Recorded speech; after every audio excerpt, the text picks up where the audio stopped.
Hello दोस्तों, स्वागत है आपका हमारे YouTube चैनल कॉमिक फैन पर। चलिए दोस्तों शुरू करते हैं जंगल के जल्लाद कोबी और भेड़िया की ये धमाकेदार कॉमिक्स। जेन।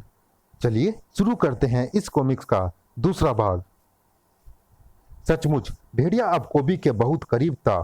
ओह, जेन के घोड़े की लाश। यहाँ पर गड्ढा भी कोबी ने ही खोदा होगा, क्योंकि इस बेहद स्थान पर तो पशु तक नहीं आते। किसी शिकारी के आने की बात तो कल्पना में भी नहीं की जा सकती। मगर कोबी ने यह गड्ढा क्यों खोदा? शायद जेन को फंसाने के लिए। और कुन्नू को लेकर भागे भेड़िया का पीछा करती जेन उसके बिछाए जाल में फंस भी गई। मैं बकरी की आवाज। यहाँ बकरी का क्या काम? जेन, भेड़िया, तो तुम यहाँ कैसे आ पहुंचे? उफ, कोबी का को पता चल गया तो दोनों में अभी युद्ध छिड़ जाएगा। मुझे किसी भी तरह भेड़िया को यहाँ से वापस भेजना होगा। तुम्हें ढूंढता हुआ यहाँ तक आ पहुंचा हूँ। वापस चलो जेन, मैं तुम्हें लेने आया हूँ। नहीं, तुम वापस जाओ। मैं यहाँ खुश हूँ, मैं यहीं रहूंगी। तुम्हारी इस बेरुखी का क्या मतलब है जेन? तुम्हें मेरे साथ वापस चलना ही होगा। नहीं, छोड़ो मुझे, मैं नहीं जाऊंगी। तुम यहाँ से जाओ भेड़िया। मैं यहाँ से गई तो कोबी जंगल में भारी हिंसा फैला देगा। कोबी के रक्षक भेड़िए, ओह, कोबी के पहरेदार, उफ, लगता है तुम सबको भी सबक सिखाना पड़ेगा। तुम भी जाओ। नहीं, ठहरो, ऐसा मत करो। भेड़िया हमारा दुश्मन नहीं है, उससे पीछे हट जाओ। हाँ, पीछे हट जाओ उससे, क्योंकि इसकी मौत कोबी के हाथों लिखी है। नहीं, रुक जाओ कोबी, मैं तुम्हें भेड़िया से नहीं लड़ने दूंगी। मेरे रास्ते से हट जाओ जेन। आज ये किस्सा आर या पार होगा।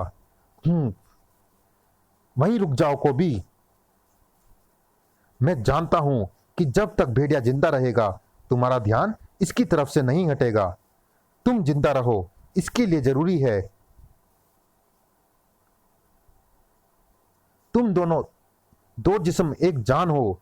अगर तुम में से किसी एक को भी कुछ हो गया तो जेन मर जाएगी। मैं जानता हूं कि जब तक भेड़िया जिंदा है रहेगा तुम्हारा ध्यान इसकी तरफ से नहीं हटेगा। तुम जिंदा रहो, इसके लिए जरूरी है भेड़िया की मौत। और जंगल में अमन रहे, इसके लिए जरूरी है तुम्हारी मौत।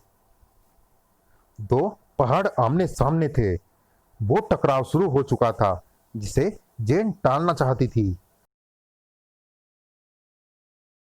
अभी जब तेरा या मेरा जिस्म लाश में बदल जाएगा तो फिर ठीक है, तेरी चुनौती कोबी को भी स्वीकार है। आज तुझे खत्म करने के लिए मैं भी अपनी किसी चमत्कारी शक्ति का प्रयोग नहीं करूंगा भेड़िया। आज देखना जोर कितना किसकी बाजुओं में है। नहीं, रुक जाओ, भगवान के लिए बंद कर दो ये लड़ाई।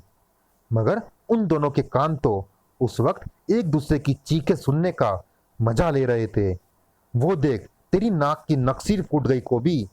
तेरे बाकी शरीर का भी यही हाल करूंगा। हुम्फ। वो देख, चट की आवाज आई, टूट गई तेरी कोई ना कोई पसली। तेरी बाकी हड्डियों का भी यही हाल करूंगा। और अपने पैने दांतों से चीर डालूंगा मैं तेरी सारी खाल को। कच। खून से नहाने लगे थे दोनों के जिस्म। उसी पल दहाड़ पड़ी जेन। लड़ो, खूब लड़ो, तोड़ डालो एक दूसरे की हड्डियां, बहा दो एक दूसरे के जिस्म में बहता अपना ही लहू। मगर जिसके लिए तुम ये खून खराबा कर रहे हो वो अब तुम्हें कभी नहीं मिलेगी जेन। अब तुम्हें कभी नहीं मिलेगी कोबी। जेन, तुम्हें भी नहीं मिलेगी भेड़िया। आह, हमारी जंग का फैसला तो फिर कभी हो जाएगा बेवकूफ। इस वक्त तुम ही उसे बचा सकते हो। अपनी पूंछ बढ़ाओ जल्दी, इससे पहले कि उसका जिस्म पथरीली जमीन से टकराकर टुकड़े टुकड़े हो जाए। मैं उसे पकड़ लूंगा। जेन को मैं मरने नहीं दूंगा।